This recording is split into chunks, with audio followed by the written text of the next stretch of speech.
उल्लू मामू आया, नई कहानी लाया। प्यारे बच्चों, आज एक नई कहानी के साथ मैं फिर से हाजिर हूँ। चलो शुरू करते हैं।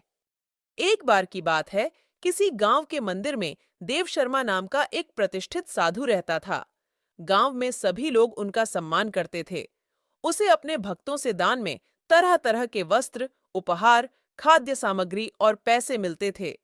उन वस्त्रों को बेचकर साधु ने काफी धन जमा कर लिया था। साधु कभी किसी पर विश्वास नहीं करता था और हमेशा अपने धन की सुरक्षा के लिए चिंतित रहता था। वह अपने धन को एक पोटली में रखता था और उसे हमेशा अपने साथ लेकर ही चलता था। उसी गांव में एक ठग रहता था। बहुत दिनों से उसकी नजर साधु के धन पर थी। ठग हमेशा साधु का पीछा किया करता था, लेकिन साधु उस गठरी को कभी अपने से अलग नहीं होने देता। आखिरकार उस ठग ने एक छात्र का वेश धारण किया और उस साधु के पास गया। उसने साधु से मिन्नत की कि वह उसे अपना शिष्य बना ले, क्योंकि वह ज्ञान प्राप्त करना चाहता था। साधु तैयार हो गया और इस तरह से वह ठग साधु के साथ ही मंदिर में रहने लगा।